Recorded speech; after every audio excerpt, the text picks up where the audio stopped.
Olá, pessoal, bom dia a todos e todas. Gostaria que, por gentileza, quem estiver aqui nos assistindo possa me dar um feedback se vocês estão me escutando bem. Nós estamos começando mais um webinário da série de webinários que a gente está fazendo sobre saúde mental, dentro de uma perspectiva do Ayurveda, dentro de uma perspectiva da cultura védica. Então, a gente hoje vai ter a presença do Dr. Harish aqui com a gente, onde ele vai falar sobre Bhagavad Gita e a mente, né? Um grande clássico da cultura védica. Então, vai ser um webinário incrível com o Dr. Harish. Sejam todas e todos muito bem-vindos. Então, vou aproveitar esses minutinhos que o YouTube, Facebook e as nossas redes sociais estão anunciando, né? Enquanto isso, as pessoas vão entrando também para participar desse webinário. Quem tiver aí já também separa um papel, uma caneta, aproveita ao máximo essa possibilidade, todo esse conhecimento que vai ser compartilhado com o Dr. Harish, direto aqui da Índia. Quero aproveitar para anunciar também, para convidar vocês, né, para o nosso curso de formação em terapeuta Ayurveda. A gente vai iniciar agora no mês de fevereiro a 4ª turma do curso de formação em terapeuta Ayurveda. Esse é um curso único que existe no Brasil, porque ele é ministrado por médicos indianos, né, todo traduzido para o português, todo o material que a gente disponibiliza também é um material baseado nos textos clássicos do Ayurveda. Então, é uma grande oportunidade para quem sempre sonhou em estudar Ayurveda, direto aqui da fonte, direto aqui da Índia.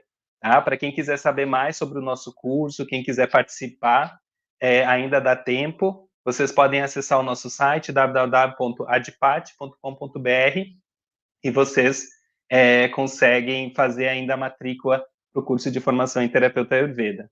Tá bom? Para esse ano a gente vai trazer algumas novidades também de cursos de especialização, e também vamos ter a viagem para a Índia, provavelmente em outubro, tá bom? Então, pessoal, eu vou convidar a Sheila, que é quem vai fazer a tradução para a gente, e o Dr. Harish para entrar ao vivo aqui com a gente. Dr. Harish, para quem não conhece, o Dr. Harish ele é mestre, né, em Roganidana. Roganidana é o estudo de patologia, é uma especialização, né, é uma matéria que a gente tem na graduação de Ayurveda, específico sobre patologia, né, então é a especialidade dele. Ele é professor de universidade aqui na Índia, da Radha Gandhi Ayurveda University, e ele tem uma caminhada também dentro da espiritualidade muito, muito bonita, assim, muito rica, e ele vai compartilhar um pouco aqui com a gente, então, esse conhecimento, né, do Bhagavad Gita e da relação com a mente, né, como esse conhecimento ele também pode nos ajudar dentro desse aspecto. Então, eu vou convidar Namastê, sir. Bom dia, Sheila. Bom dia, pessoal. Sir, Bom your dia. microphone is muted. Yes.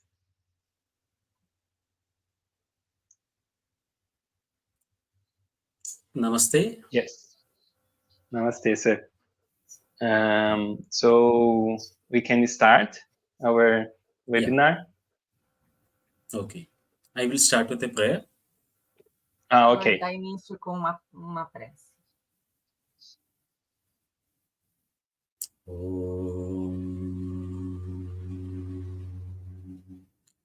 Shri Guru Pyo Namaha. Salutations to all my teachers and masters. Eu saluto todos os meus professores, professoras, todos os mestres que eu tive. So, today we will talk about manas and its relation with Bhagavad Gita. Então, a gente vai falar hoje sobre manas em relação a Bhagavad Gita. So, some of you might have heard this term manas. or you would know this as mind, most probably. Então, provavelmente, algumas pessoas aqui já ouviram falar desse termo manas, e imagino que é ligado ao significado mente. Hence, there are multiple layers to the understanding of mind in Indian sciences. It is very difficult to translate it just as mind. Mas como existem várias camadas para esse significado de mente, né, na Índia, de manas, é muito difícil só fazer essa tradução de que manas é mente, ponto. So, I came in touch with Bhagavad Gita through Ayurveda. Eu tive contato com Bhagavad Gita pelo Ayurveda. So here again, I will approach Bhagavad Gita through Ayurveda and its lens. Então, eu vou abordar Bhagavad Gita por meio do Ayurveda e suas lentes. So, one of the basic texts in Ayurveda is Ashtanga Hridaya. Dos livros clássicos do Ayurveda é o Ashtanga Hridaya. Though there are older texts like Charaka Samhita and Sushruta Samhita, which can be dated back to 2000 BC and older. Mas existem outros livros que podem que são encontrados, né, que são datados de antes de 2000 anos antes de Cristo. Ashtanga Hridaya is one of the most followed texts because of its language, ease of language, and comprehensiveness of subject. Mas o Ashtanga Hridaya é o mais procurado, porque tem uma linguagem mais simples, mais fácil de entender, tem um conteúdo mais direto, mais simples. So, we will start with the salutation sloka, the first sloka from the Ashtanga Hridaya, coming to the... Então, a gente vai começar com o sloka de saudação, com o primeiro sloka de Ashtanga Hridaya. So, the Ashtanga Hridaya starts with a salutation to the divine physician who treats all the diseases of mind as well as the body. Então, o Ashtanga Hridayam começa com uma saudação ao médico divino, que remove todas as doenças, tanto da mente quanto do corpo. In fact, it starts with the raga, the rogan. The raga is the ailment that is associated with the manas. Na verdade, começa com Draga Yoga. Draga é o termo associado a manas. Yeah, raga means there is attachment, the mental attachment towards the sensory objects. Raga significa que existe apego dos órgãos dos sentidos. Identifying the attachment with the sense objects as the cause for the psychological ailments. E entendendo essa origem, né, do apego, como a causa dos problemas psicológicos, dos elementos psicológicos. So, coming to the next slide. Próximo slide. So, Ayurveda basically classifies all the diseases or all the ailments into Kaya and Manasa. O Ayurveda basicamente classifica todas as doenças, todos os elementos como Kaya e Manasa. So, the Kaya means physical ailments and Manasa means mental or psychological ailments. Kaya são os elementos físicos e Manasa são os elementos mentais e psicológicos. So, in order to treat the Manasa diseases, you need to have an understanding of what Manas is. Para poder, então, tratar essas doenças de Manas, a gente precisa entender o que Manas é. So, one need to have an understanding how the Manas works in its normalcy, as well as what happens and what is the cause for its abnormalcy. Então, primeiro a gente precisa entender o que é Manas quando está no seu estado normal, e aí o que é o estado anormal e o que causa ele. So, if you understand how the mind is structured, what all things contributes towards mind, and how it interacts with the world, then you will understand how it can go imbalanced.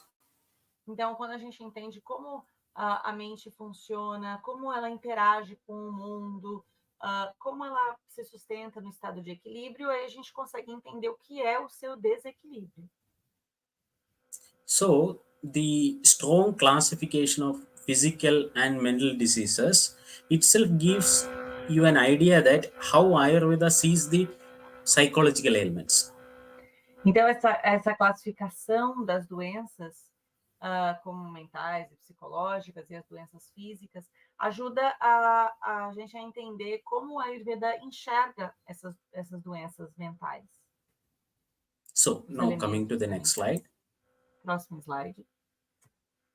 So, here, further Ayurveda explains what mind is and how the mind is formed.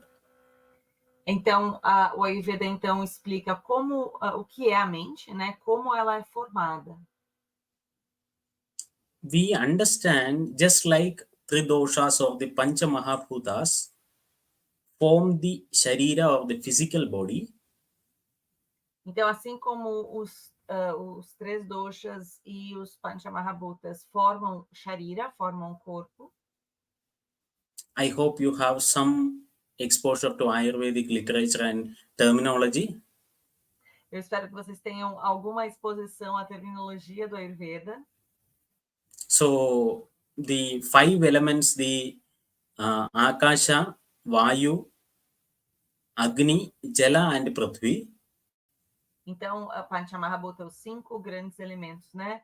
Akasha, Vayu, Jala, Prithvi e esqueci, Agni. So, it is the space, air, fire, water and earth. These are the 5 elements. Então, os 5 elementos são Akasha, o espaço, Vayu, o ar, Agni, o fogo, Jala, a água e Prithvi, a terra. Rather than understanding them as elements, it is the state of existence at different levels. Mas ao invés de entender como elementos, a gente entende como estado de existência em diferentes níveis. Just like they exist in physical realm, in the psychological realm, these the sattva, rajas and tamas form the mental setup. E aí, da mesma forma que esses elementos, esses níveis existem com relação ao físico, com relação à mente, a gente tem sattva, rajas e tamas. In fact, if I go deeper, the sattva, rajas, tamas is what makes the physical realm also. Se a gente, na verdade, mergulhar mais a fundo, é sattva, rajas e tamas que também produzem a parte física. So, the mental faculties or the mental attributes of sattva, rajas and tamas combine together to form the 5 elemental principles. Então, esses elementos, né, essa combinação de sattva, rajas e tamas é que formam esses grandes elementos físicos. Practically saying, the whole of the existence is from the mind. A gente diz, então, na prática, que a existência, o papel da existência vem da mente. In turn, saying that how the mind perceives the world through the senses, that is how the world is.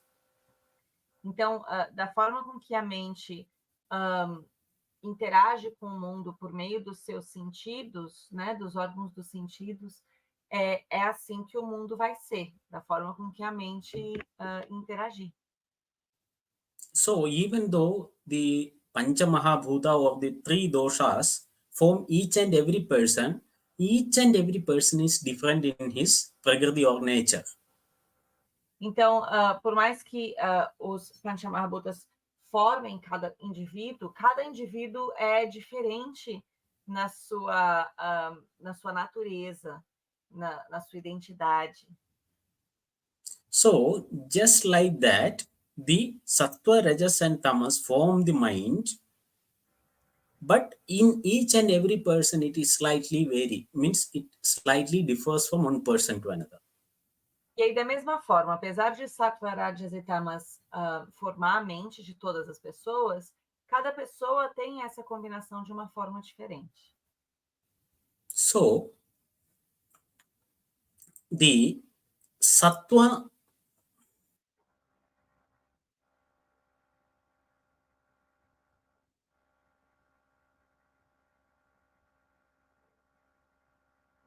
Acho que desligou o computador dele, Lucas. Oi, pessoal. Eu acho que ele tá. Acho que deve ter caído por causa da eletricidade. Vamos esperar uns minutinhos para ver se ele retorna aqui com a gente, tá bom? Explicar para o pessoal, né, que ele estava com É. uma questão aí. Ele tá ainda. Pessoal, ele estava com uma questão que ele estava sem luz elétrica, mas agora ele voltou. Agora ele está voltando. Tá aqui. Namastê, sir. Okay, I came back using the mobile. Eu yes, voltei yes. pelo celular. Okay. Pardon me. Okay. Me desculpe. So, okay, the sattva, rajas, and tamas form the mind. Então, sattva, rajas e tamas formam a mente. Even though it is the sattva which is actually forming the mind. Apesar de que é, na verdade, sattva que está formando a mente. So just understand that it is just the tool of awareness. Então, entendam que é a ferramenta da percepção, da consciência. Even though I have indicated it as positive, it is neither positive nor negative. It is like a neutral observer. E apesar de eu ter indicado aqui como positivo, na verdade, sattva não é nem positivo nem negativo, é neutro. But what happens is, because of our affinity towards the world, there is a influence of rajas and tamas over the mind. Mas aí, por conta da nossa afinidade com o mundo, existe uma influência de rajas e tamas na mente. So, actually, the sattva or the mind is neutral, but it is continuously influenced by your affinity towards the world. Whether it is rajas, you are either angry or you are delusional. Então, na verdade, apesar de sattva ser neutro, vai estar sempre sendo influenciado ou por rajas ou por tamas, ou por um estado de raiva ou por um estado de delírio. So also please understand that these all are not literal translations. Então, por favor, também entendam que essas traduções não são literais. Because many of the words like rajas, tamas, it is very difficult to translate directly to especially European languages. Porque esses termos, principalmente termos assim como sattva, rajas, tamas, são termos muito difíceis de serem traduzidos, principalmente para idiomas europeus, de base europeia. So, rajas is something which initiates the action. Rajas é algo que dá início à ação. Whereas tamas is the one which gives the inertia or stops the action. Enquanto tamas é algo que traz a inércia, o que para a ação. So in practical, if there is too much of rajas, it will show like too much of activity or anger. Então, na prática, se existe muito rajas, isso vai aparecer como muita ação ou raiva. And if there is too much of tamas, it will be something like introvertness, negativity, lethargy, like that. E se existe muito tamas, isso vai aparecer como uma pessoa introvertida, como letargia, como essa inércia. So you could attribute 1,000 attributes to sattva, rajas and tamas. Então dá para a gente trazer milhares de atributos a sattva, rajas e tamas. Or you could even understand sattva as neutral and rajas and tamas as positive and negative. Ou também você pode entender como a sattva como neutro e rajas e tamas como positivo e negativo. So all the understanding and intervention from the Indian viewpoint happens through sattva, rajas and tamas. Então, pelo ponto de vista indiano, todas as intervenções acontecem por meio de sattva, rajas e tamas. So that is why I am taking a little bit more time on this than the other slides. E é por isso que eu estou usando um pouco mais de tempo aqui nesse slide do que nos próximos. So the sattva, rajas and tamas are actually forms of ego. Então, na verdade, sattva, rajas e tamas são formas do ego. So if you understand the existence explained in Indian sciences, então, se você entender a existência como explicada na ciência indiana, so there is a state where there is no ego or there is no awareness. existe um estado onde não há ego, não há consciência. So once I start to identify myself as me, então, no momento que eu começo a me identificar enquanto eu, from that point onwards, that particular ego splits into three, like sattva, rajas and tamas. a partir desse momento, aquele ego se divide em três: sattva, rajas e tamas. And they then in turn combine in different special combination and form each and everything in this world. E aí eles passam a se combinar de maneiras específicas, e assim a gente tem a formação das pessoas no mundo. Whether it is physical or mental. Seja a parte mental ou física. Because we understand the state of existence as physical, mental, at the level of the sleep and turiya. Porque a gente entende a existência enquanto... sorry, say it again. You understand existence from the level of... It is like in the physical realm, in the awake state. A gente entende, então, a existência, né, do meio físico e mental. Então, físico, esse estado de alerta. In the dream state, in Swapnavastha. No estado de sono, de sonho. What is the word in Sanskrit? Dream in Swapna. Swapna. Yeah. No estado de sonho, né, de sono. And at the level of deep sleep. E aí no nível do sono profundo. So you are neither awake nor you are in dream state. Em que você não está nem acordada e nem nesse estado do sonho. So there is a fourth state explained, which is called turiya, where you are aware but you are neither dreaming nor you are awake nor you are sleeping. Turiya. So, e aí existe também um quarto estado que é explicado, que se chama turiya, que é um estado em que você não está nem acordada, nem sonhando, nem em sono profundo. Você tem consciência, mas você ainda não está acordado. So, except the turiya state, all the three, the awakened, sleeping, and the dreaming states are all in the influence of sattva, rajas, and tamas.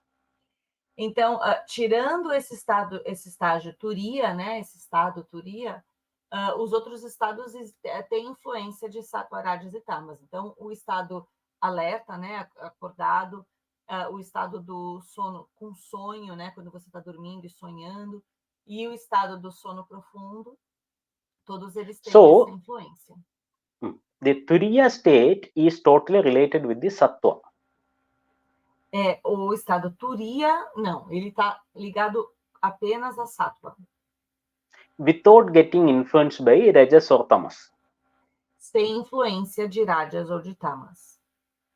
So that is in relation with the upasakas or the people who practice deep spiritual practices. E aí isso tem relação com as pessoas que fazem práticas espirituais. So we will come back to the ailments of the mind. Go to the next slide. Então vamos para o próximo slide, a gente vai voltar aos elementos da mente.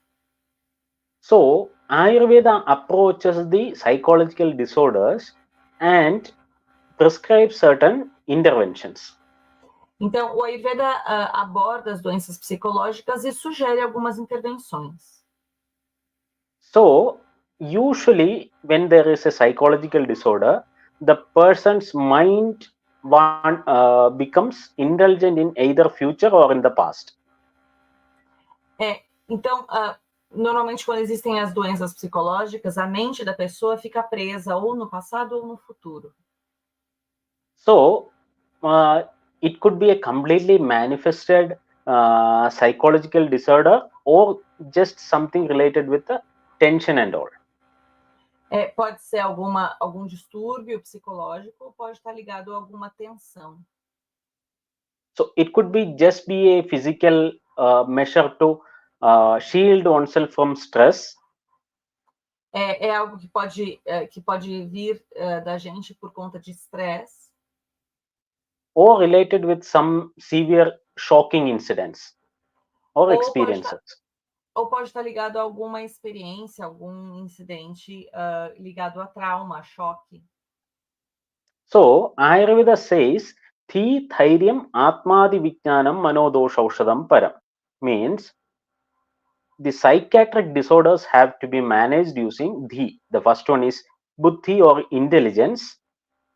Então, o Ayurveda diz que as doenças psiquiátricas precisam ser abordadas utilizando, primeiro, Dhi, que é Buddhi ou a inteligência. So, if a person is not intelligent enough to understand a particular situation, to improving his intelligence might help. Então, se a pessoa não tem inteligência suficiente para entender uma situação específica, melhorar, fortalecer a sua inteligência pode ajudar. So, the second one is Thairyam or courage, giving courage to face a situation. O segundo ponto é Dhairyam, que é a coragem, encorajar a pessoa a encarar essa situação. And lastly, the Atmadi Vijnana. Atmadi Vijnana means the knowledge about the self or the Atman. E o terceiro é Atmadi Vijnanam, que é o conhecimento sobre si mesmo. So, if the person properly understands why one person is born, why he is living, what happens to him before, after. Se a pessoa entende, então, por que ela nasceu, o que está acontecendo com ela, o que vai acontecer com ela, o que acontece com ela antes dessa vida e depois dessa vida. Then he will be rid of whatever the experiences which are giving stress to the person. Então a pessoa vai conseguir entender melhor as experiências que trazem estresse a ela. So, if a person is having stress from whether it could be a psychological thing, whether it is a physical thing, if a person understands these are all things which come and go. Se a pessoa consegue então entender o estresse que está acontecendo com ela, e se ela consegue entender as coisas que vêm, que vão, que passam por ela, aquilo que ela está sentindo. And understands the impermanent nature of these experiences. E entende essa natureza inconstante dessas experiências. For example, the experiences could be positive or negative. Por exemplo, as experiências podem ser positivas ou negativas. Means too much of happiness or too much of sadness. Então, por exemplo, muita felicidade, muita tristeza. Which can tip the scale and lead a person to a psychological disorder. que pode escalar e levar a pessoa a um distúrbio psicológico. And if the person understands the real nature of those experiences, that they are transcendental in nature, E se a pessoa entende o motivo real dessas experiências, de onde elas vêm, que elas transcendem, né, essa natureza, so then he or she might be able to face and come out of that experience better. então essa pessoa consegue encarar essa experiência e passar por essa experiência de uma forma melhor. So usually you use a combination of the Dhairya and Atmadi Vijnana. Então, normalmente a gente usa uma combinação desses 3 pontos, Ti, Dharyam e Atmadi Vijnanam. So usually it is molded in such a way that it suits the mental setup of that person. Então, normalmente isso ajuda no setup, né? Na configuração da mente da pessoa. So if the patient is highly intelligent, it might not need to give too much of intervention in Dhi. Então, por exemplo, se a pessoa tem uma inteligência já muito grande, você talvez não precise intervir tanto em Dhi. So according to the mental setup, you have to modify it. Então, de acordo com o setup da pessoa, com a configuração da mente da pessoa, você vai adaptando essa forma de cuidado. Okay, kindly come to the next slide. Próximo slide. So up till now, whatever we saw were from Ashtanga Hridaya and Ayurveda. Então, até agora, tudo que a gente viu vem de Ashtanga Hridaya e do Ayurveda. So we saw that the intervention, one of the major intervention is Atmadi Vijnanam. A gente viu, então, que uma das maiores intervenções é Atmanya Vijnana. Means the philosophical understanding of what you are, how you were born, what you are doing here, like those things. Que é esse conhecimento filosófico de quem você é, o que você está fazendo aqui, de onde você veio. So from this point onwards, the Bhagavad Gita takes over. E então, a partir daí, o Bhagavad Gita assume. So I was also fascinated by the explanation which is given in Bhagavad Gita. Então, eu também fiquei fascinado pela explicação encontrada em Bhagavad Gita. So if you go through Bhagavad Gita, in the last chapter, the 18th chapter of Bhagavad Gita, então, se você ler o Bhagavad Gita, no 18º capítulo, o último capítulo, in the end, in the most probably 10th last or some sloka, no final, acho que dos últimos, talvez 10 últimos slokas, after explaining the 18 chapters of the wisdom about the mind, Atma, the soul and all, depois de explicar por 18 capítulos a mente e a alma, Atma, I found the most important sloka which says, you apply your logic and take whichever you think is suitable. Eu encontrei o slogan mais importante, que é: você aplica a sua lógica e pega dali aquilo que você acha que é relevante. Means he's saying, the writer is saying that you have to apply your logic, apply your brain, understand the sloka, test them, and then only you accept them. Então, o autor está querendo dizer que você precisa utilizar a sua mente, a sua lógica, aplicar a sua lógica, questionar, testar, e aí, se der certo, aí você acredita naquilo que está sendo passado. So, if you see Bhagavad Gita, it is a dialogue. It is written as a dialogue between two friends. Se você, então, vir Bhagavad Gita, você vai ver que é um diálogo, né? Escrito na forma de diálogo entre dois amigos. So, the dialogue happens in a battlefield, O diálogo acontece num campo de batalha. and it happens that both the parties, the both sides in the war, are relatives. E acontece que os dois lados da guerra são parentes, são família. In fact, very close relatives. Na verdade, familiares bem próximos. So now the writer has created a situation where there is extreme stress. Então, agora, o autor criou uma situação onde há um estresse muito grande. So the protagonist of the story, the Arjuna, Então, o Arjuna, o protagonista da história, who is guided, or he is in a chariot, que está numa carruagem, and the charioteer is his friend Krishna. e the what? The chariot? His friend. Charioteer means the person who drives the chariot. The chariot, e a pessoa conduzindo essa carruagem é um amigo dele. So you might have heard this word Krishna somewhere else also. Talvez você já tenha ouvido esse termo, Krishna.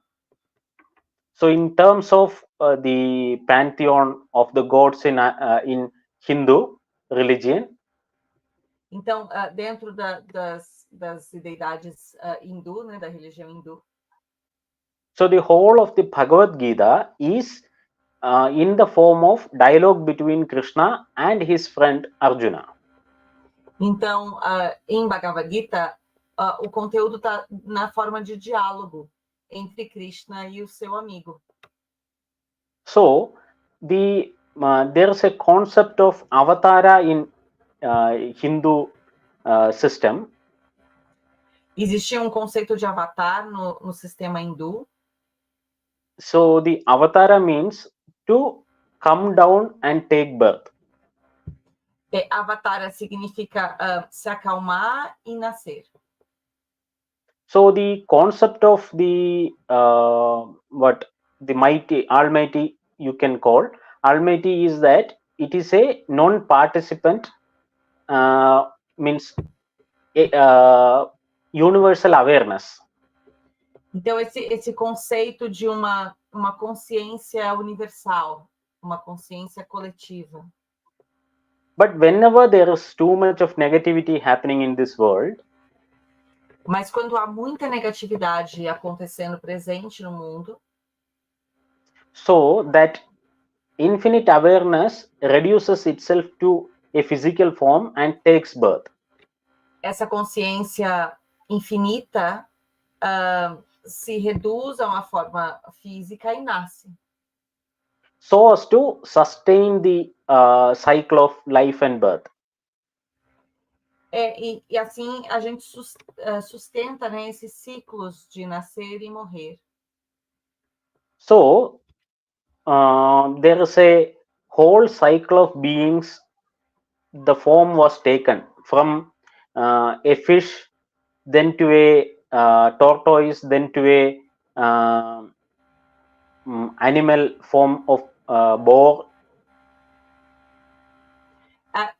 Então existem vários seres que vieram da forma de um peixe, depois para a forma de uma tartaruga, e foram mudando a sua forma de se apresentar. So then there is the being of a half human and half animal form. Then there is E aí depois disso existe uma fase de formas que são metade animal, metade humana. Then transforming into a dwarf and then to a wild man. E aí se transformando num duende, depois num ser selvagem, num homem selvagem. From that state comes the perfect man, which you might have heard of the name Rama. E aí, a partir desse estado é que vem o estado do homem perfeito, que talvez você já tenha ouvido falar no termo Rama. after Rama, there is Balarama, who is supreme, confident of his strength, means a being who is egoistic of his strength. E aí, depois de Rama, tem Balarama, que é quem tem a força, quem é egoísta da sua própria força. So after that comes Krishna, who transcends the state of human and almost touches the divine form. E aí, depois disso, existe Krishna, que transcende a forma humana e quase atinge a forma de Deus. So you will see that there was a war going on with huge armies. The whole of the war, Krishna participates only as a charioteer. Então, você vai ver que existia uma guerra, e dentro dessa guerra, Krishna participava da guerra apenas como a pessoa que conduzia a carruagem. So, we are starting this thing, or the Bhagavad Gita, at the beginning of that war. E a gente começa a Bhagavad Gita no início da guerra. So, Arjuna, who is fighting the war, e Arjuna, que está lutando na guerra, who is a supreme archer, que é arqueiro muito talentoso, who is in fact explained as an archer without any parallel. Que é citado como arqueiro sem comparação. So he comes to the battlefield, and in the opposing side he sees all his relatives. E aí ele vem para o campo de batalha e vê do lado oposto toda a sua família. Also he sees all his teachers lined up as his opponents. E também ele vê todos os seus professores alinhados como seus oponentes. So it is a situation where he has to fight and kill his relatives as well as his teachers. Então, é uma situação em que ele precisa lutar e matar os seus familiares e os seus professores. So, seeing this condition, Arjuna, the protagonist, became very mentally unstable and leaves his bow. Então, a Arjuna, quando se depara com essa situação, fica com a sua mente muito, muito instável, e ele larga do seu arco. So he leaves his weapon and sits down in his chariot. Ele deixa o seu arco e senta na sua carruagem. In front of his friend and guide, Sri Krishna. Na frente do seu amigo e do seu guia, Sri Krishna. So, from here, Krishna starts, Klaibyam Masma Gama Partha. Então, daqui, Krishna começa com essa fala. So, Krishna asks Arjuna, you are so renowned warrior, why you are in such a weak state? Então, Krishna pergunta, né, para o amigo, né, você é um guerreiro tão talentoso, por que você está tão forte, né? Por que você está num estado tão fraco? Why you are suffering from this weakness of heart, and why you are not ready to perform your duty? Por que você está sofrendo tanto essa fraqueza do coração? Por que você não está pronto para exercer a sua função? So, coming to the next slide. Então, próximo slide. So, now, here the Arjuna explained his dilemma. Então, aqui a Arjuna explica o seu dilema. So, Arjuna is telling his friend and teacher, Krishna, that all the people whom I have to kill, there are so many of my teachers, there are so many of my close relatives. What is the point of winning? Então, aqui ele explica, né, o que está acontecendo, que todos os seus inimigos são familiares ou professores, e aí, por que vencer? Qual que é o ponto, né, de vencer? Qual que é a vantagem de vencer? So he's asking, what is the point of winning after killing all these people? Então, ele está perguntando, né, por que vencer? Qual a motivação para vencer? E qual a vantagem depois de matar todas essas pessoas? So a situation is created where the person is put under heavy stress. Então, uma situação é criada em que a pessoa é colocada num estresse muito grande, so that we all of us can learn from that situation. para que todos nós possamos aprender com essa situação. So, Guruna Hatya, even by killing my teachers, if I am winning, what is the point? Então, mesmo matando os meus professores, né? Mesmo vencendo, se eu estou matando os meus professores, qual o ponto? So he's asking, I might get the whole world, but I would have killed all these people then. Eu posso ganhar o mundo todo, mas eu vou ter matado todas essas pessoas. So, going to the next slide. Então, próximo slide.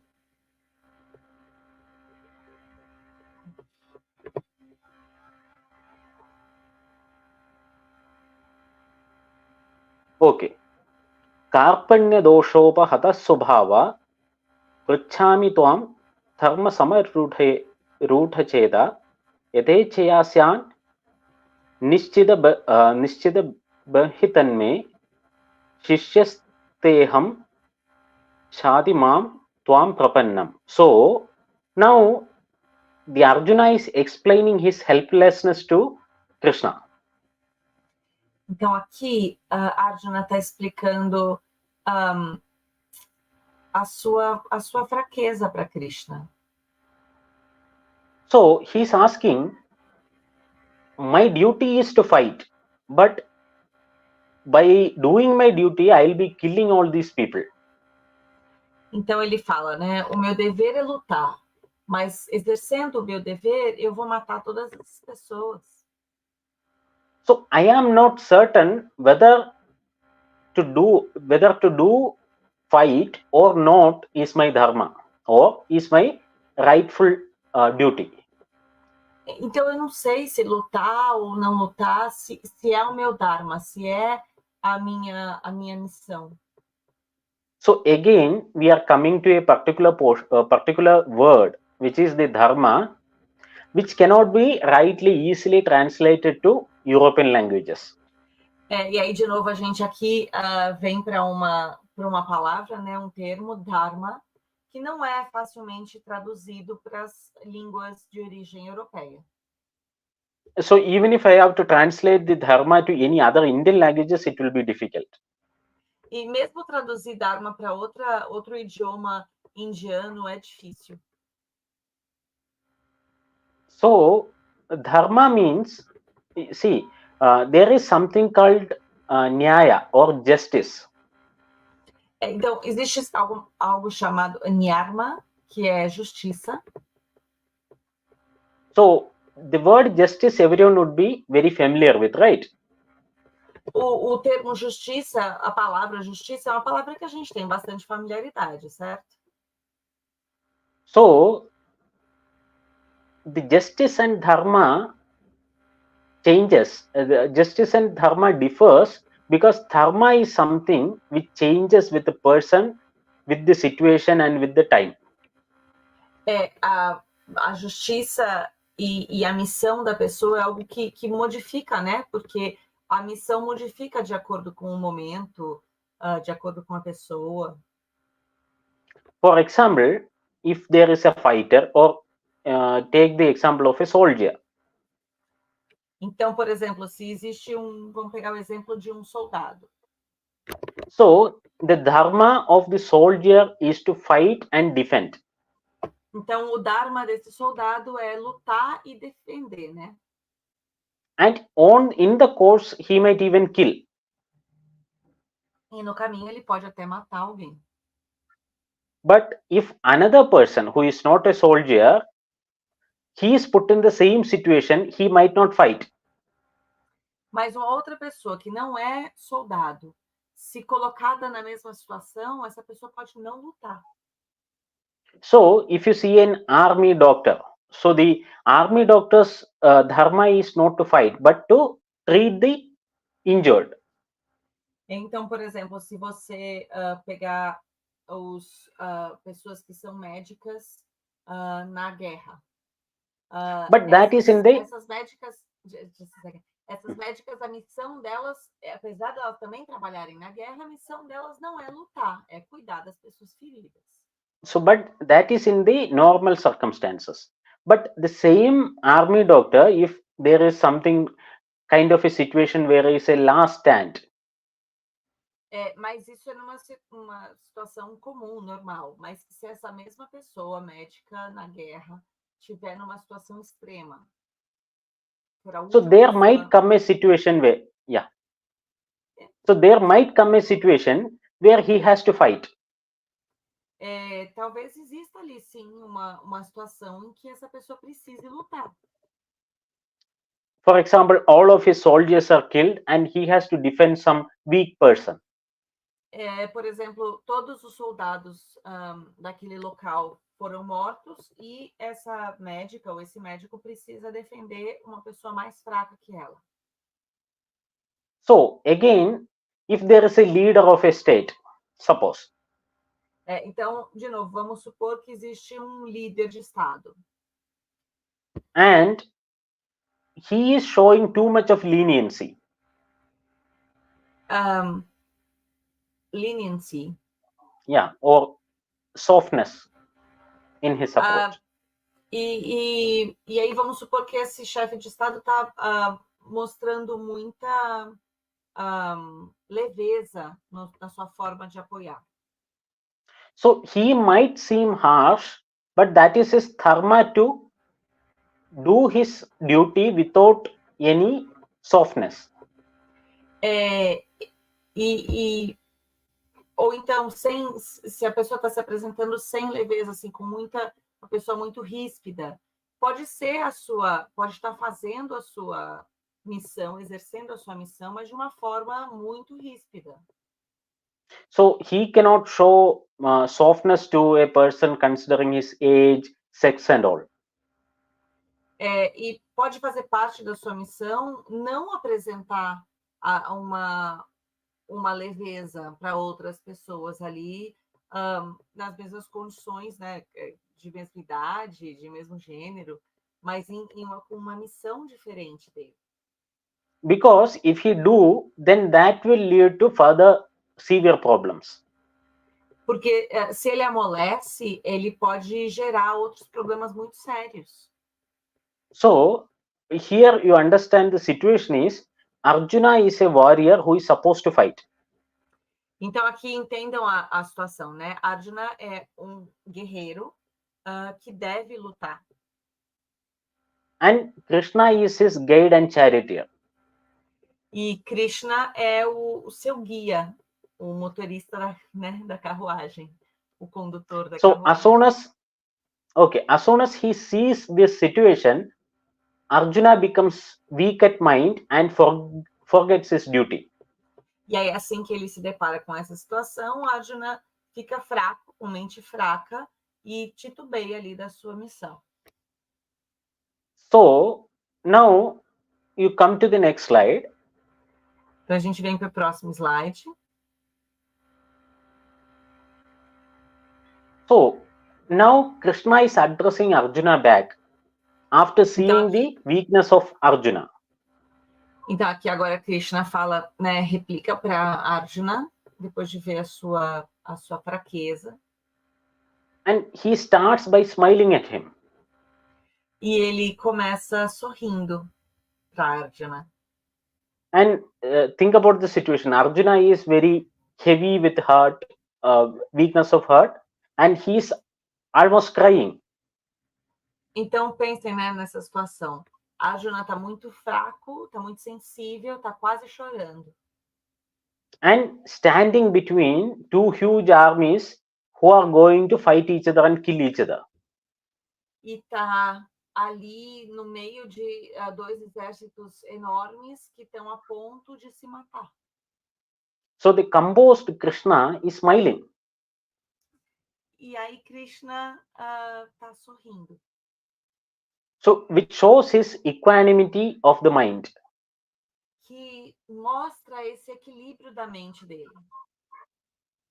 So the Atma, the Vijnanam, the knowledge about the self and the existence, he start to tell his friend Arjuna. E aí ele começa a falar para Arjuna sobre esse conhecimento dele da existência, do eu, dos propósitos, né, da vida. So coming to the next slide. Próximo slide. So Krishna explains to Arjuna the transcendental nature of existence. Então Krishna explica para Arjuna a natureza de transcendência da existência. He's saying he's practically infinite. Ele fala sobre a vida finita na prática. So in terms of time, he is explaining there never was a time when I was not there. E sobre essa transcendência infinita. Então ele diz, nunca houve um momento em que eu não estivesse ali, em que eu não estivesse presente. So is the case with you and all these people who are going to fight. E é o mesmo caso entre você e essas pessoas que vão lutar. And there will never come a time where we are not here. E nunca vai haver um momento em que a gente não esteja aqui. So he's explaining the nature of the self. Então ele está explicando a natureza da existência, do ser. And he gives a simile. Come to the next slide. A gente pode ir para o próximo slide. So Krishna explains, just like the Atman who is born as a small child. Então, Krishna explica que assim como o Atma, que nasce como uma criança pequena, will grow into a young age, then to a mid age, and then to an old age.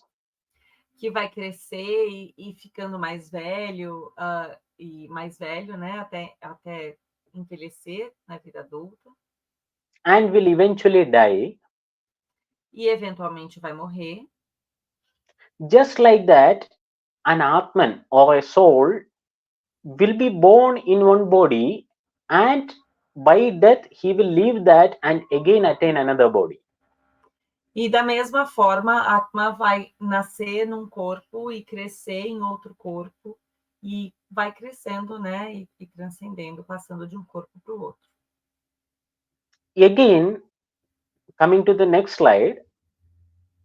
E aí, de novo, né, próximo slide. Krishna explains the transcendental nature of the experiences. Krishna explica a natureza de transcendência das experiências. The transition of the happiness or the pain, all these things come and go. Essa transição da angústia, da dor, isso vai e volta. You feel this extreme sadness of thinking about killing your all your relatives, your teachers. Você sente essa tristeza enorme por matar a sua família, os seus familiares, os seus professores. So he's telling they were eternally here and they will always be here. Mas eles vão estar aqui para sempre. And it doesn't matter what form they takes. E não importa que forma que eles atinjam. And according to the attachment you make to them, you will experience this sadness, happiness, etc. E aí, de acordo com o seu apego com relação a essas pessoas, é que você vai vivenciar a sua felicidade ou a sua tristeza, etc. So just like the seasons changes, you will also experience the sadness, you will experience anger, you will experience the happiness. E aí, da mesma forma que as estações do ano mudam, você vai vivenciar a alegria, a tristeza, a angústia. So he's saying none of these what you see in this external world is permanent. Então, ele está dizendo, né? Nada do que você vê nesse mundo é permanente. And if you depend upon non-permanent things for your happiness, that will also be non-permanent. E aí, se você depende de coisas impermanentes para a sua felicidade também não vai ser permanente. So you need to understand this changing nature of your experiences and don't be disturbed by these changes. Então, você precisa entender essa natureza de mudança das experiências e não se deixar abalar por essas mudanças. So he addresses the Arjuna's Bharata, and you need to tolerate all these fluctuations and be stable amidst these changes. Então ele fala que você precisa tolerar essas mudanças e se manter estável durante essas mudanças. So you will think that means Krishna is a godly being and he is giving a divine sermon type of thing. Então você pode imaginar, né, que Krishna é um ser divino que está fazendo um discurso divino. And Krishna will just tell and Arjuna will follow. E o Krishna vai falar e Arjuna vai fazer. But that is not what is happening here. Mas não é isso que está acontecendo aqui. So Arjuna again have doubts and keep on asking questions. Mas Arjuna continua tendo dúvidas e continua fazendo perguntas. So the Bhagavad Gita goes on for 18 chapters. E aí Bhagavad Gita segue por 18 capítulos. So Arjuna asked the same question from different angles and Krishna keep on explaining.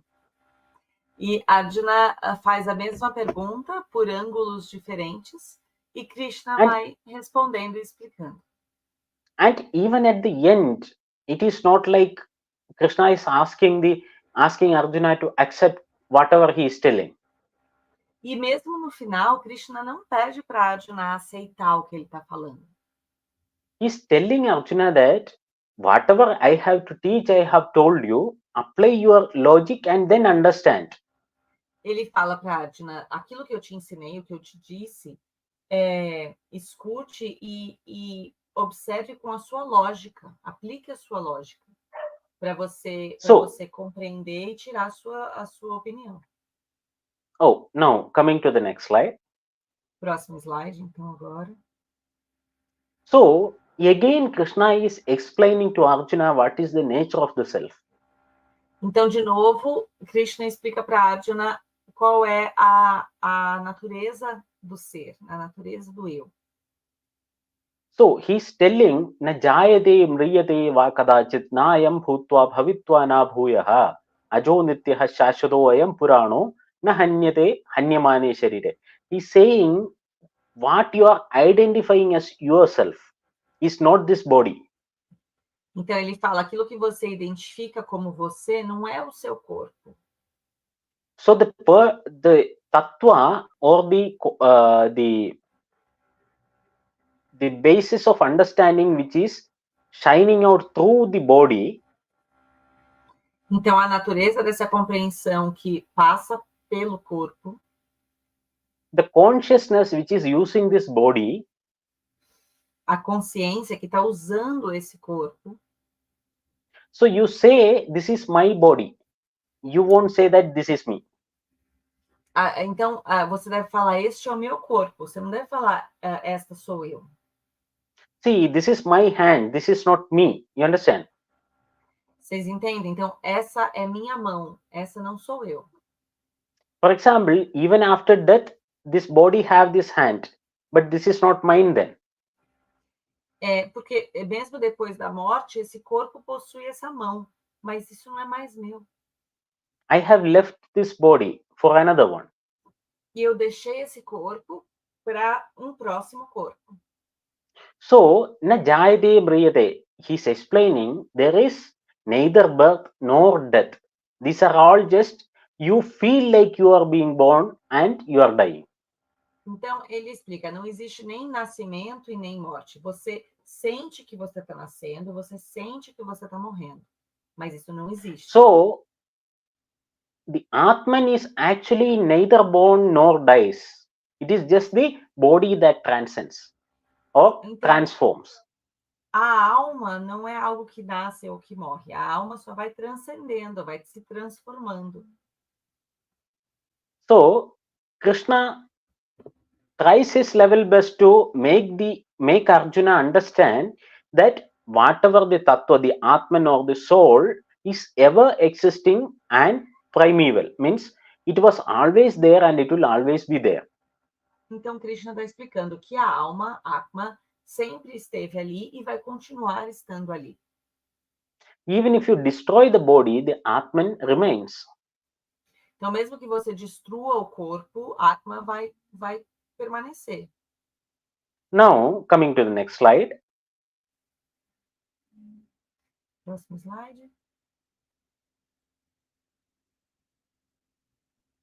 So, then again he explains the eternal nature of the Atman. Então, de novo, ele explica a natureza eterna de Atma. So, if a person knows and understands that the Atman or the soul is eternal, he can neither kill or cause anyone to kill. Então, se a pessoa entende que Atma é eterno, essa pessoa vai entender que não consegue matar alguém ou causar a morte de alguém real. So, there is no point in taking the ownership of killing. That is what he is saying. Então, não existe por que você declarar que você é culpado de matar alguém. So, as a warrior, your dharma is to fight. Então, enquanto um guerreiro, o seu dharma é lutar. So that you can protect the justice and dharma. Para que você possa proteger justiça e dharma. So, in consequence, if there is someone dying, it doesn't mean that you are killing him. He will be again born. Então, se aí, por consequência, alguém está morrendo, você não é responsável por isso, porque essa pessoa, na verdade, vai renascer depois. So, coming to the next slide. Próximo slide. So, again, Krishna tries to explain it in another way. Então, aí, Krishna tenta explicar de uma outra forma. So, he explains, if any person is taking birth, he is sure to die. Então, ele explica que se qualquer pessoa que está nascendo, vai morrer. So, if a person is born, only one thing is certain, that he will die. A única certeza que a gente tem quando alguém nasce é que essa pessoa vai morrer. And if a person dies, then he will be born again. E se essa pessoa morrer, ela vai renascer, vai nascer novamente. So there is no point in being too much of sad, expressing too much of sadness in being born or dying. Então, não existe o porquê expressar tanta tristeza no momento de nascimento ou de morte. Just like there is no point in becoming happy on getting something favorable or becoming sad on some extreme negative experience, because these are all keep on changing. E aí, da mesma forma que não tem por que a gente demonstrar, né, ou sentir uma alegria tão extrema em algo positivo que aconteceu, ou ficar tão triste por algo negativo, porque essas coisas vão continuar mudando. So again, he explains the nature or the physical self. Coming to the next slide. Então, de novo, ele explica a natureza física, né, o eu físico. So he explains what is the nature. Nature means what all the ways the Atman can manifest. Então ele explica a natureza, todas as formas com que a Atma pode se manifestar. So whatever you see in this physical realm, you remember the Sattva, Rajas and Tamas explained? Então aquilo que você vir nesse mundo físico, lembra que eu expliquei Sattva, Rajas e Tamas? So internally the Sattva, Rajas and Tamas, externally you will see it as Panchamahabhuta and this whole world, the physical realm. Então, internamente você vê Sattva, Rajas e Tamas, e externamente você vê os Panchamahabhutas no mundo todo. So Krishna is explaining all these are in an unmanifested form at some point of time, and it manifests and again become unmanifested. Então, Krishna está explicando que tudo isso se manifesta e para de se manifestar, e aí se manifesta novamente. So all the elemental principles will come together to give form to a particular life form. Then again, it will go back to unmanifest form. Então, tudo vai se apresentar de uma forma, vai se manifestar e depois volta para um estado que não se manifesta e depois vai se manifestar novamente. So again, all these elementals, the Akasha, Vayu, Agni, Jala and Prithvi, the Panchamahabhutas, infinite times it has formed particular life forms, again dissolved back. Então, de novo, né, todos esses Panchamahabhutas, esses 5 elementos vão se apresentar e depois vão deixar de se manifestar e aí vão se manifestar novamente. So whenever there is an awareness manifesting, so in support of that, the physical realm will form this body and again it will go back. E aí, sempre que existe a manifestação de uma alma, esses elementos vão se juntar, vão fazer a manifestação física e depois eles vão voltar a ser só elementos da natureza. So he's explaining it not only in form of a physical single person or a being, it is also in terms of the universe or the multiverse, the universal, the worldly existence. E ele explica isso não só sobre o corpo, mas sobre o universo todo, sobre tudo que existe no universo.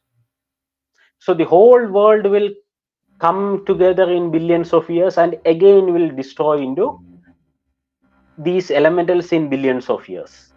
Então, em bilhões de anos, todo o universo vai se conectar de alguma forma, se juntar e se apresentar, e depois vai se destruir em mais bilhões de anos. Just like in hundreds of years, our single human body will form, grow, again die, and again go back to these elementals. Again, this will form. These the same elementals might form into another living being. E aí, da mesma forma, a gente vai se manifestar, o nosso corpo vai aparecer e depois vai se destruir e a nossa alma vai se manifestar em outro corpo, em outra forma.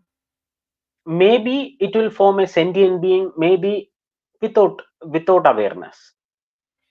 Talvez a gente tenha consciência desse processo, ou talvez a gente se manifeste num estágio inconsciente.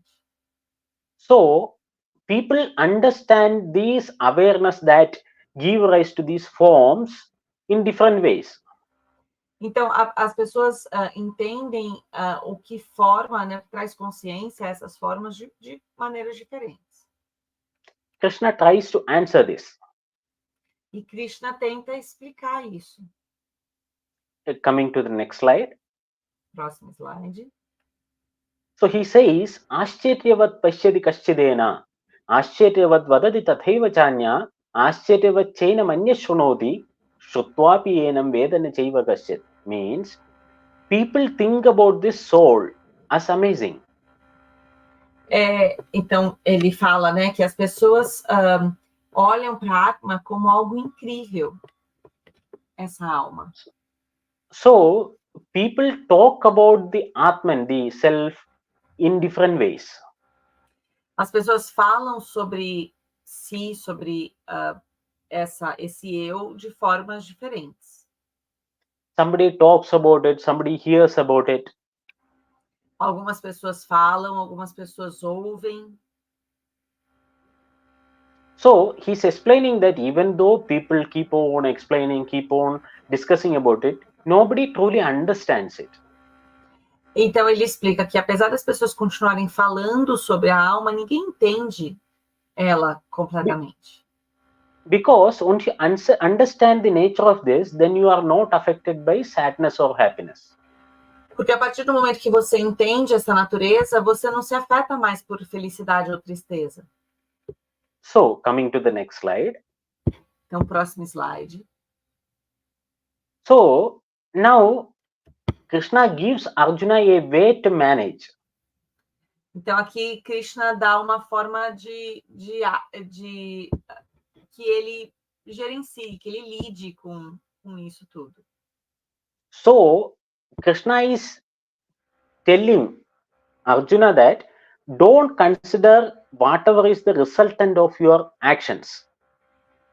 Então, ele sugere, né? Não considere aquilo que você encontrar como resultado, que seja o resultado das suas ações. Não considere que a culpa é sua. So, he's explaining to Arjuna that you fight as that is your duty. Don't attach whatever you are attaining through your karma as your own faults. Means you are attaining those things. Então ele sugere, né? Lute porque é o seu dever e não conecte a felicidade ou a angústia nessa luta, né? Não deixe esses sentimentos estarem ligados à tua luta. So he's saying, be the best archer you can be. Ele fala, seja o melhor arqueiro que você puder ser. So don't try to think that you are going to kill someone or you are going to save someone. Just be the best archer and leave the result of whatever you are doing aside. Não pense se você vai matar alguém, você vai salvar alguém. Só seja o melhor arqueiro que você puder. E deixe o resultado disso de lado. For if you want to kill some person and you are trying to send an arrow, that the resultant death or lack of death will eventually affect you. Ou se você está tentando matar alguém, né? Se o foco for esse, que o resultado disso não te afete. For example, you are trying to do a presentation and you want that presentation to be excellent. Por exemplo, você está tentando fazer uma apresentação e você quer que essa apresentação seja excelente. So that wanting to be the best presenter will create an attachment with the result. Então, tentar fazer essa melhor apresentação vai deixar você apegado ao resultado. And the presentation, if it becomes very good, then you will be very overjoyed. E aí, se a apresentação for muito boa, você vai ficar muito animado. And if that presentation goes bad, then you will be very much sad. E aí, se a apresentação tiver um resultado muito ruim, você vai ficar muito triste. So practically, that attachment is making you emotional. Então, na prática, esse apego está deixando você mais ligado às emoções. But if you are detaching yourself from the result and concentrating just on presenting, mas se você se desconectar das emoções e focar só na apresentação que você vai fazer, so you are not emotional and you will do a better job of presenting. E aí você não está emocionado, né? Você não está carregando essas emoções, então você vai fazer um trabalho melhor na sua apresentação. So as you are not attached with the result, you are not too overjoyed. Então, como você não está apegado ao resultado, você não está muito excitado. And even if it doesn't go according to your wish, means according properly, you are not too much sad because you have already done your best. E aí, mesmo que o resultado não seja aquele que você desejava, mas se você não está conectado ao resultado, tá tudo bem, porque você fez o seu melhor. So he's saying, do your karma or do your duty accordingly, but don't attach yourself with whatever result you are getting. Então ele está falando, faça o seu dever da melhor maneira, mas não se apegue ao resultado dele. So, coming to the next slide. No próximo slide. So, Krishna explains that I have explained the knowledge of the Atman according to the analytical way. Então, ele explica que ele encontrou conhecimento de Atman de maneira lógica. So, Sankhya means analytically, logically you are applying your mind and trying to understand something. Sankhya significa que você está aplicando a sua lógica de maneira analítica para tentar entender alguma coisa. And as Arjuna is not able to comprehend completely what Krishna is saying according to the analytical way. E aí, como Arjuna não consegue entender o que Krishna está dizendo de uma forma analítica, so he tries another way. Então ele tenta explicar de uma outra forma. So this is how Bhagavad Gita becomes 18 chapters long. E é assim que Bhagavad Gita tem uma duração de 18 capítulos. So like a common human being, Arjuna keep on asking Krishna, I am not understanding this way, I am not understanding that way, please explain me this, please explain me that. E aí a Arjuna fica assim, né? Não estou entendendo isso, não estou entendendo aquilo, por favor me explica isso, por favor me explica aquilo. So here Krishna says, I have explained it in terms of Sankhya Yoga. Então aqui Krishna fala, eu estou explicando pelo Sankhya Yoga. So you have heard of this word yoga, right? Vocês já ouviram falar dessa palavra, certo? Yoga. So you might be thinking what anything has to do with yoga here in Bhagavad Gita. Então vocês devem estar pensando, né? Mas o que isso tem a ver com yoga aqui em Bhagavad Gita? I'm not standing in my head. Eu não estou né, dizendo isso. I'm not doing any weird postures and all.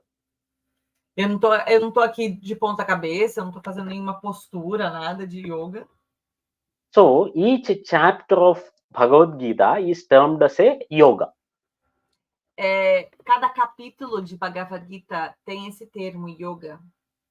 So the word yoga means to unite. A palavra yoga significa unir. So practically here, the whole knowledge of uniting with your own self is being explained. Então aqui a gente está explicando você se unir a si mesmo. Because at the present state you understand yourself as different. Like Porque você entende nesse estado, você se entende enquanto diferente, enquanto único. So you see yourself as different from the other person, you see yourself different from the divine. So this difference has to be merged. Então você se entende enquanto diferente dos outros, enquanto diferente do divino, e você precisa conectar essa diferença. So you raise yourself and become one with the divine. Então você se eleva e se coloca como o mesmo do divino. Please kindly don't attach this with the Western understanding of the divine. Só não conectem isso, por favor, com essa compreensão ocidental do que é divino. Because we don't have this concept of God. Porque a gente não tem esse conceito de Deus. Which is actually alien to Indian systems. Que tem a ver com esses sistemas indianos. So the whole of the philosophical, spiritual systems are all concentrated upon elevating oneself. Então, todos esses sistemas indianos se concentram em elevar a si mesmo. And transforming oneself so that you become one with the Supreme. E se transformar para que você se torne o mesmo do Supremo. Or the Supreme Awareness, the infinite awareness. Ou com essa consciência infinita. So, after explaining to Arjuna it in one way, Arjuna is not understanding. Então, depois de explicar para Arjuna da sua própria maneira, Arjuna não está entendendo. So, just like any common human being. Então, assim como qualquer ser humano, né, comum. So, even though Arjuna and Krishna are friends, Krishna elevates himself to the level of supreme awareness. Então, mesmo eles dois sendo amigos, Krishna se eleva ao estado de consciência suprema. And in the beginning of the discourse, the Arjuna also mistakes him as his friend. E no início do percurso, Arjuna se confunde com ele sendo amigo. So, after explaining it in the logical, analytical way, Krishna comes to... Depois de explicar de forma analítica, de forma lógica, Krishna says, okay, now I will explain it from a different way. Aí Krishna fala, tá bom, eu vou explicar então de uma outra forma. So, he starts to explain as Karma Yoga. Aí ele começa a explicar como Karma Yoga. So, Karma Yoga is related with your duties, performing your duties. Karma Yoga tem a ver com você realizar os seus deveres. So, coming to the next slide. Próximo slide.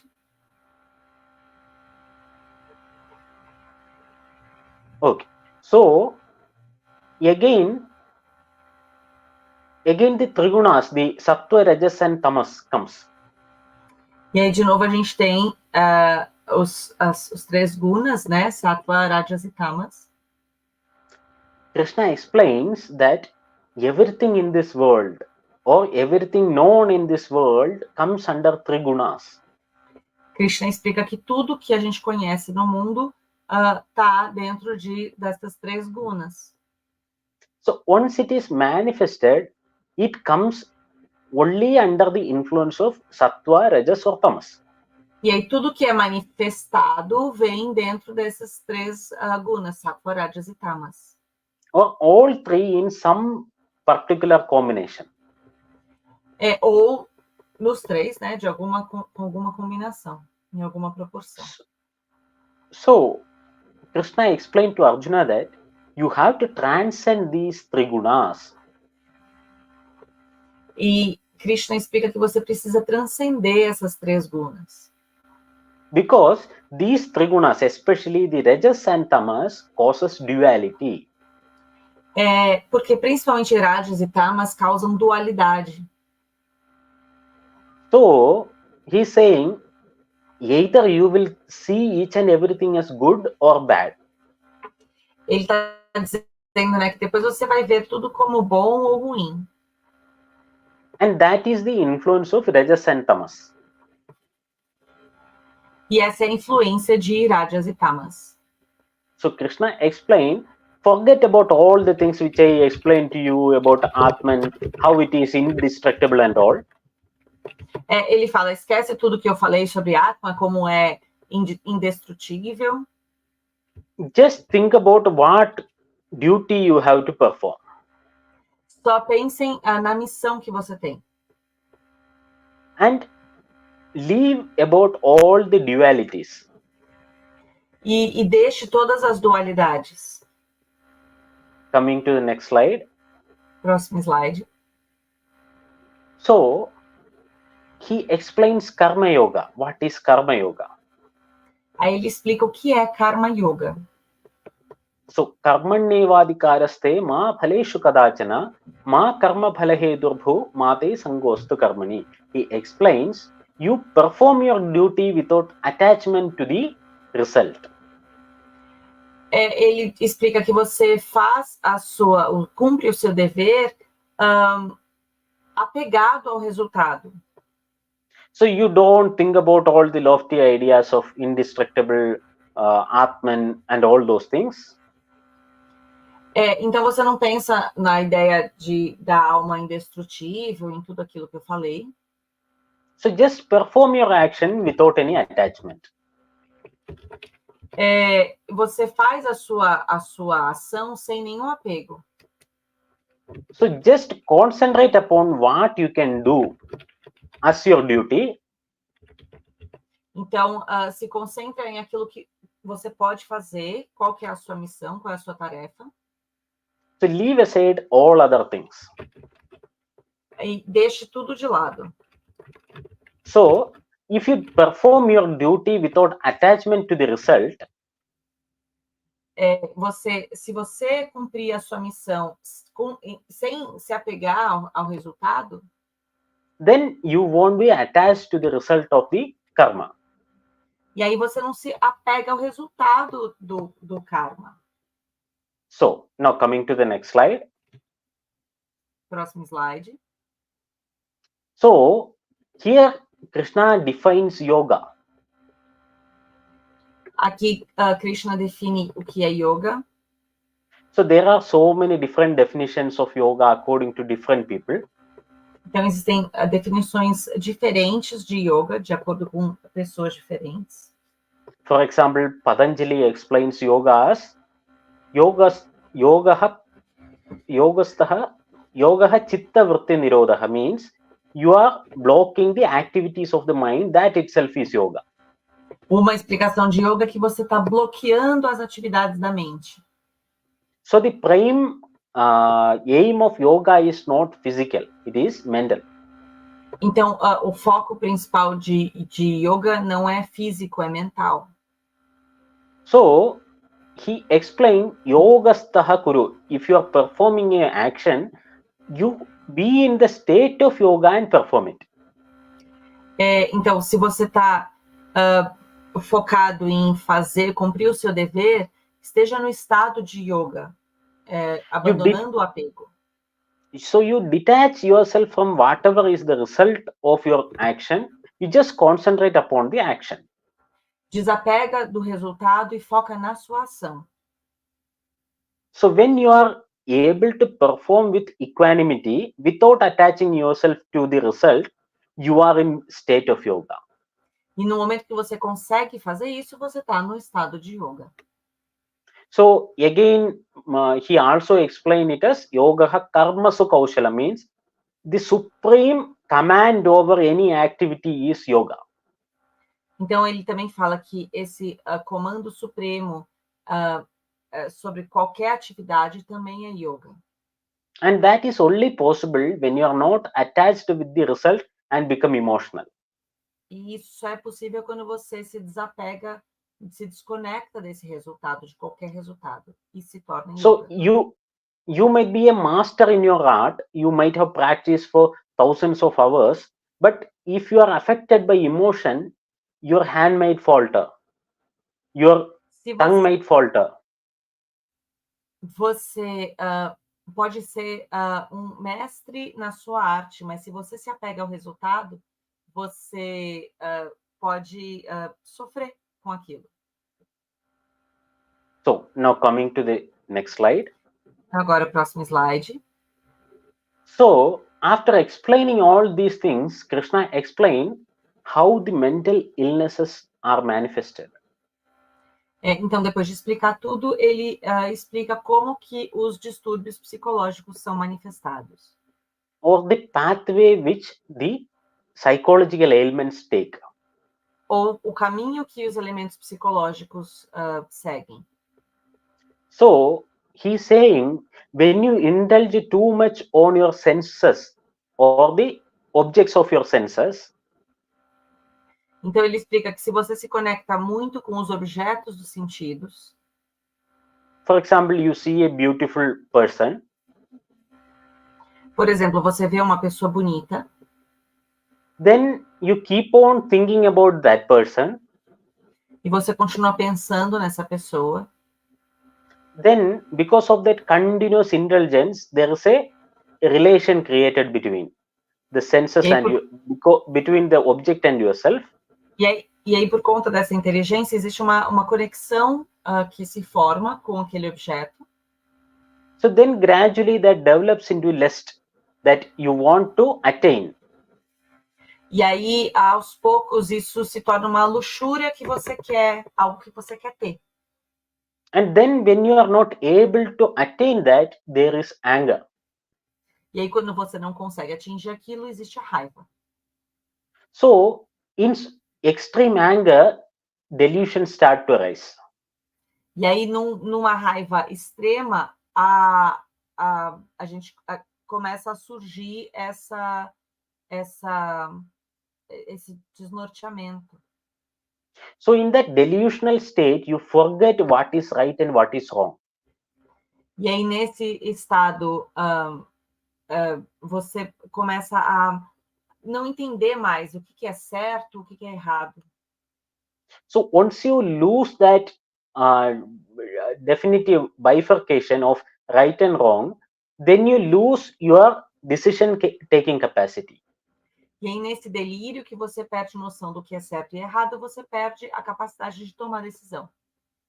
So, once you are not able to properly take a decision appropriately according to the condition, então, quando você não consegue tomar uma decisão apropriada, and it will eventually end up in wrong or bad results. Você acaba levando a situação a resultados errados ou ruins. So this is generally how, means it could be any type of thing. You start attaching yourself to the objects of the senses. For example, you want an iPhone. You want what? iPhone means iPhone. Então, por exemplo, você quer um celular novo. So you keep on thinking about it. Você fica pensando naquilo. You are not able to, because you are too much intelligent on that, you are not concentrating upon your work and not able to generate enough money. E aí você está tão focado naquilo que você não consegue focar no trabalho e você não consegue gerar o dinheiro que você precisa. Or that thing is beyond your reach. Ou aquilo está além do seu alcance. So you see around yourself, you see each and every person is using that phone which you want. E aí você vê à sua volta todo mundo com aquele telefone que você queria ter. So you start thinking, I am not able to get it, but everyone else is. E aí começa a pensar, poxa, eu não consigo ter esse telefone, mas todo mundo tem. So you become angered and delusional. E aí você começa a ficar com raiva e você começa a ficar iludido, né? Ficar perdido. So in that state of mind, you don't know what is right and what is wrong, because you forget your norms. E aí, nesse estado de raiva e delírio, você perde consciência do que é certo e errado. Eventually culminating in doing things which you are not supposed to do. E aí você acaba tendo atitudes que você não deveria ter. So you understand how the mental problems can even project towards the external world and cause real problems in the world. Então, vocês entendem como esses objetos externos podem se tornar problemas concretos no mundo? So Krishna tries to explain this manifestation and tries to make Arjuna understand this is how the mind works. E aí Krishna tenta explicar que é assim que a mente funciona. So he explains different ways through logic, through your karma or the action. Então ele explica de formas diferentes, né? Por lógica, pela ação, karma. He further keeps on explaining different ways, like devotion and all those things. There are so many different paths to do the same thing. E ele vai explicando de formas diferentes, né? Tem vários caminhos diferentes para fazer a mesma coisa. And Arjuna keeps on questioning him that why it is not so, why I am not able to understand this, explain to me this and that, like that. E Arjuna continua repetindo a pergunta, continua dizendo que não entende, pedindo para explicar de novo. And it takes 18 chapters for Krishna to convince Arjuna. E são 18 capítulos para a Krishna convencer Arjuna. So it gives a very elaborate multi-paths to attaining the same for us also. E então a gente tem que passar às vezes por vários caminhos para chegar no mesmo resultado. So hence there are so many ways explained. It eventually gives some way to everyone who is in search of a pathway to address the mind. E aí, por ter vários caminhos diferentes, tem um caminho que vai servir para cada pessoa, né? Existe algum caminho para você se conectar com a sua mente. So it is a supreme being teaching a common human being. It is Então, explained in such a way. É explicado de uma forma que é um ser supremo explicando, ensinando um ser comum. With all these questions, Krishna is not getting angry. He is keeping on explaining in different ways. E Krishna não se irrita com tantas perguntas, ele continua explicando de formas novas. Showing the supreme state of Krishna, the stable state, as well as the unstable state of Arjuna. Mostrando esse estado supremo e estável de Krishna e um estado instável de Arjuna. Krishna himself explained, we both were eternally there, both will be eternally here. Krishna explica, a gente tá lá, né, eternamente, e eternamente a gente vai continuar aqui. Only difference being, Krishna has elevated himself to that level of awareness, whereas Arjuna is still indulgent in his senses. A diferença é que Krishna já se elevou num estado de consciência, enquanto Arjuna ainda está muito enraizado, né, muito preso. So, Krishna as a person who has walked the paths, explaining Arjuna, there are these ways, you can choose any one of these, whichever suits you. Então, Krishna explica várias possibilidades de caminho e diz para Arjuna que ele pode escolher que caminho seguir, o que servir a ele. So, he has explained so many ways that everyone can explore Bhagavad Gita and find some ways which it might suit them. E dessa forma, todo mundo pode explorar a Bhagavad Gita e encontrar a forma que te serve, que te cabe, que faz sentido para você. So, with that note, I will conclude. E assim eu concluo. So, hope you all have the opportunity to go through Bhagavad Gita and understand that in a deeper way. I tried my level best in this little time. Eu tentei o meu melhor nesse pouco tempo para explicar para vocês o livro, mas espero que vocês possam ter contato com o livro e compreender esse livro melhor. Don't forget that this is just a glimpse. Não esqueçam que esse aqui é só uma olhadinha, só uma passadinha, né, por ele. And is limited by my own limited understanding. E também é limitado pela minha compreensão limitada. And is not in any way reflective of the excellence of Bhagavad Gita. E as minhas limitações não traduzem a excelência de Bhagavad Gita. Thank you. Thank you, everyone. Obrigada. Thank you. Thank you very much, sir. It was incredible. Incredible. Foi incrível. Muito obrigada. Não sei para vocês, mas para mim foi maravilhoso escutar essas palavras do Dr. Harish. É bem importante mesmo. Pessoalmente falando, assim, né? Eu vou fechar minha câmera e eu já volto, tá bom? Tá bom, chega. I'll close my camera, I'll be right back, sir. Okay. He's gonna question. Okay, yes. I usually do this type of thing in a way of discussion, so this was extempore. So. Okay. Yes, maybe in the class we can do like this. Yeah. In the classes, yes.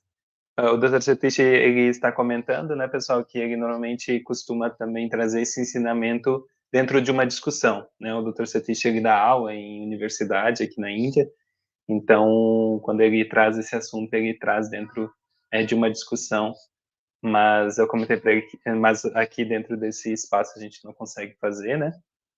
Então, em sala de aula a gente consegue, né, dentro das nossas aulas que a gente tem no Instituto. Bom, pessoal, a gente está com o tempo um pouco limitado, que acabou se estendendo bastante, o nosso webinário, né, toda essa aula que o Dr. Harish nos deu. Sir, can we open for questions? Yeah, some questions I can take. Okay. Let's see if you have questions, otherwise then we can close. Yeah. Ok.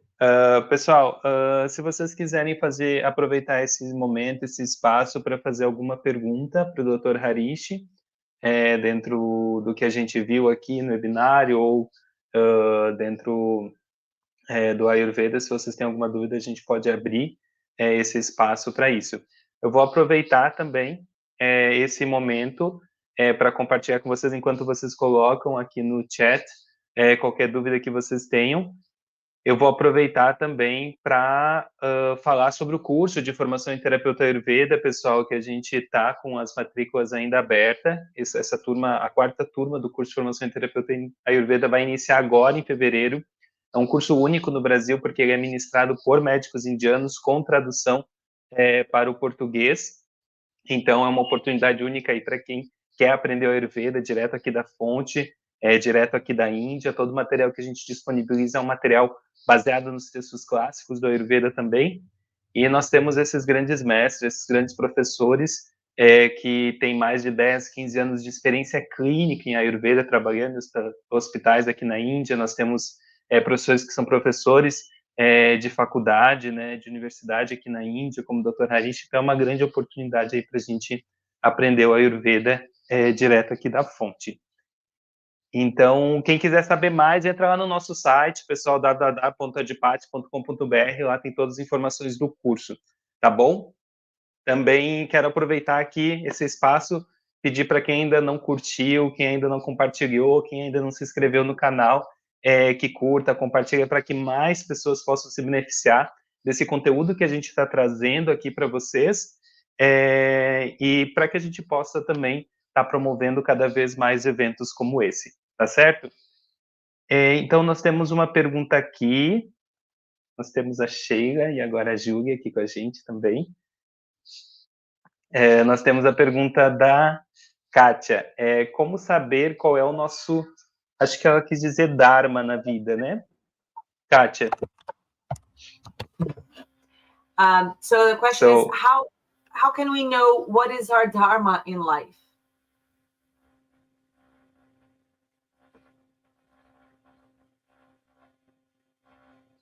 Sir, you are mute. I think you are mute. Yeah, I think you're on mute. Okay.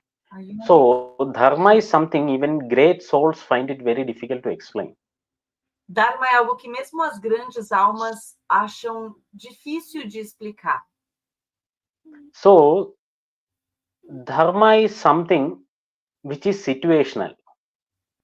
Dharma é algo que está ligado a situações. For example, if you are a person who is married, your Dharma is to perform as a householder. Então, por exemplo, se você é uma pessoa casada, o seu Dharma está ligado a sustentar aquela casa, aquele lar. So whatever is involved with being a householder, you are supposed to perform. Então, você deve agir de acordo com o que é necessário fazer para sustentar aquele lar. But that thing again will change if you are in America or if you are in India. It's totally different thing, because even if you're married and you are in America, that's a different thing. But you are married in India is totally different thing. Mas vejam, isso muda. O que isso significa? Muda de acordo com o local onde você está. Se você está na Índia, isso significa uma coisa. Se você está em algum lugar da América, isso significa outra coisa. So now, even if you're married, you go to work, right? Agora, por exemplo, mesmo que você é casada, você vai trabalhar, você sai para trabalhar, certo? So you might be working as a teacher, for example. Então, por exemplo, talvez você esteja trabalhando como professora. So your dharma is to do whichever thing you are doing in the best possible way without being attached to the result. Então, o seu dharma é fazer aquilo que você faz da melhor forma possível, sem estar apegada ao resultado que você vai ter. So you think about how well you can do a particular work. Então, pense How well, yeah. com qual qualidade, qual é o melhor jeito que você pode exercer um trabalho. So as soon as you attach the result with your karma or with your actions, you start getting distracted whether you are doing it right, wrong, and all those things. Então, assim que você começa a conectar a qualidade do resultado à sua ação, você se distrai. Ai, estou fazendo certo, estou fazendo errado. Whether I will get the result, desired result or not. Será que o resultado vai ser bom ou não? Whether I will not be able to take this class properly or not. Será que eu vou conseguir dar essa aula bem ou não? You take time, prepare for the class, be on time on the class, take the class. You understand? You don't preparar para a aula, para chegar no horário certo da aula, para dar a aula. So this can be attached with any type of activity, getting up, going to sleep, each and everything. You understand, you basically have an understanding, this is proper, this has to be done in such a way. So just do it and don't think much about what is the outcome of it. Isso pode estar ligado a qualquer atividade, a se levantar, ir dormir. Apenas faça da melhor forma e não se apegue ao resultado que isso vai ter. So now you are running for the president or the prime minister, you get elected, so then your dharma changes. Your dharma is primarily to that post. Então, por exemplo, se você está concorrendo a um cargo como de primeira-ministra ou presidente, a partir do momento que você é eleita, o seu dharma muda. So you might be a married man, you might have been a teacher and all those things, but now your dharma changes. Você pode ter sido uma pessoa casada, você pode ter sido uma professora, mas agora, nesse momento, o seu dharma mudou. So then your duty is towards the people. Então agora o seu compromisso é com o povo.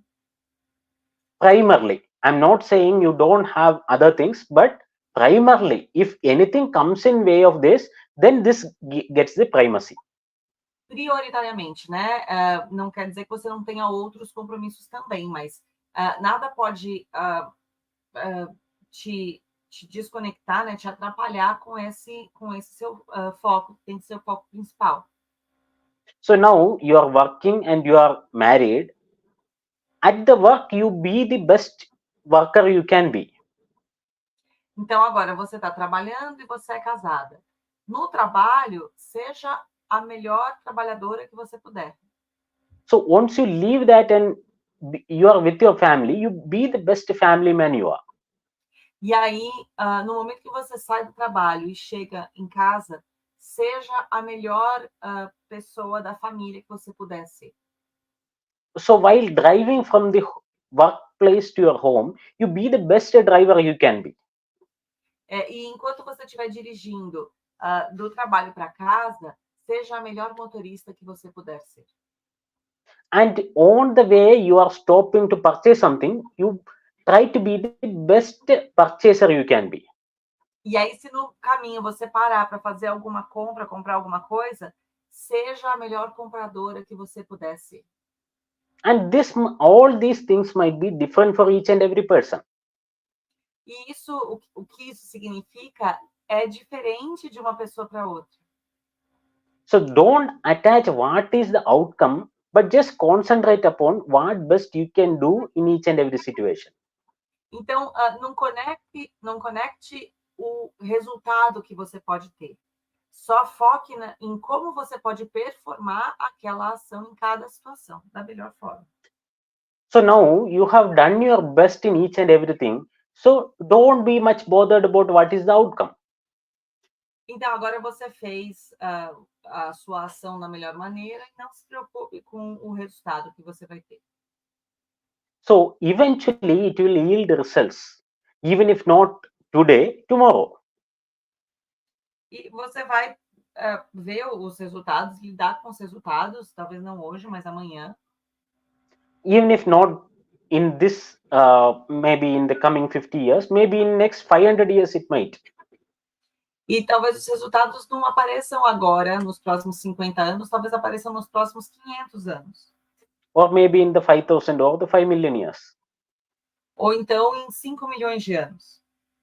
So when you attach your closed viewpoint of limited time span, then you think too much of seriousness into transcendental or the changing things. E aí você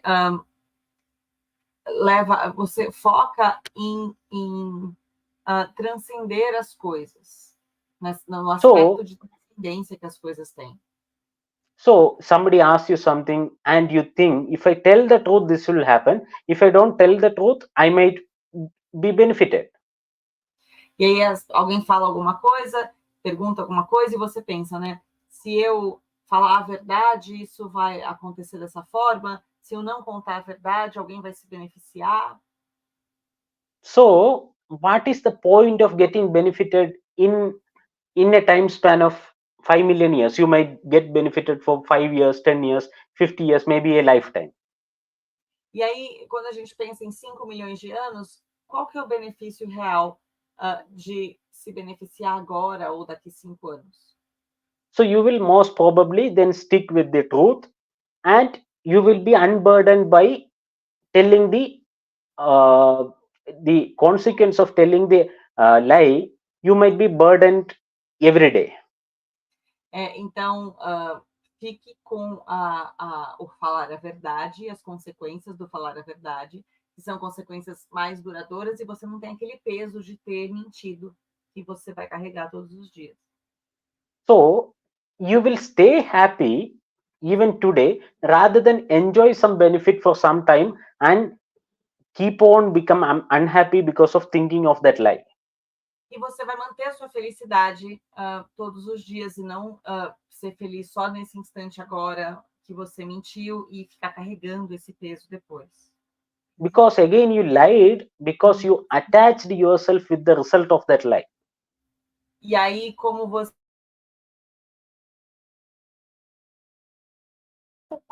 Desculpa. E aí você vai manter essa chama acesa, essa luz, e você vai ver o resultado dessa luz. Yeah. I hope I have cleared it a little bit. It's an impossible topic. Espero que eu tenha explicado um pouco. É um assunto bastante denso, intenso, impossível. Thank you very much, Dr. Harish.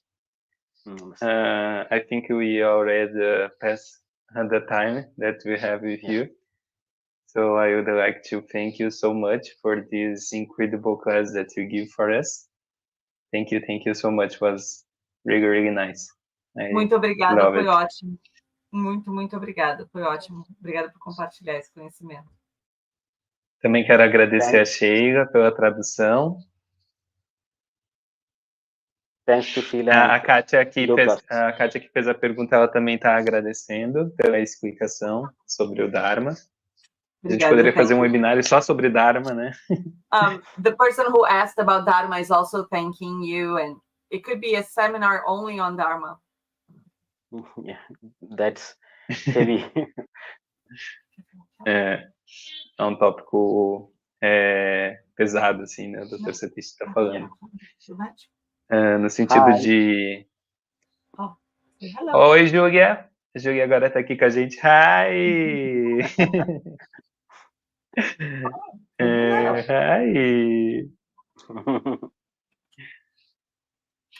Her Dharma now Thank you so much. The best sleep possible. O Dharma dela agora é de dormir da melhor forma possível.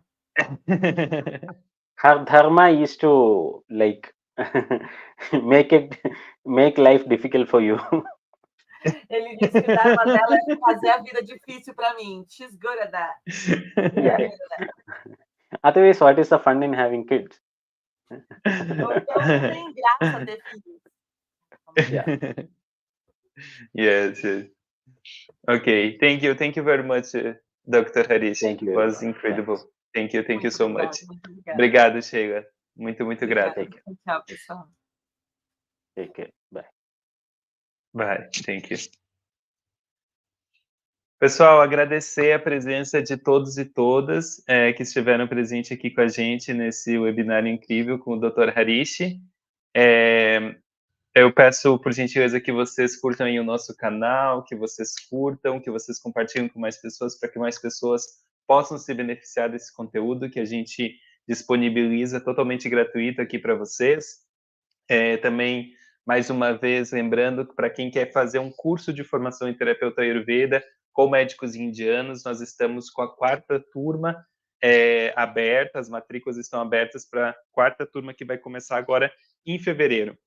Qualquer dúvida que vocês tiverem em relação ao curso, vocês também entram em contato com a gente através do WhatsApp ou através do Instagram, também vocês podem nos contatar, tá certo? Toda a programação do curso está lá no nosso site, www.adipate.com.br. Lembrando que esse é um curso único no Brasil, porque ele é ministrado por médicos indianos e com tradução para o português. Então, é uma oportunidade que hoje a gente tem no Brasil de aprender a Ayurveda direto aqui da fonte, direto aqui da Índia, com professores que têm mais de 10, 15 anos de experiência clínica em Ayurveda, com professores que são professores de universidade, temos professores de família tradicional da Ayurveda.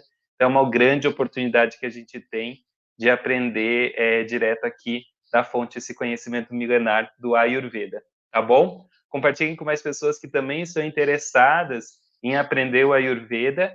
Essa também é uma grande oportunidade de vocês compartilharem com mais pessoas.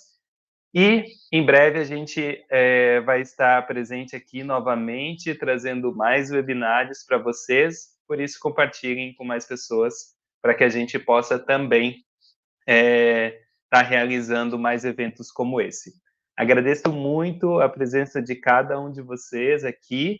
Esse webinário ele vai ficar gravado e vai ficar disponível por mais um tempo no YouTube. Então, vocês podem compartilhar para aquelas pessoas que vocês saibam, para aquelas pessoas que podem se beneficiar desse conteúdo, tá bom? Nos vemos, até mais, um ótimo final de semana para todos e todas aí no Brasil.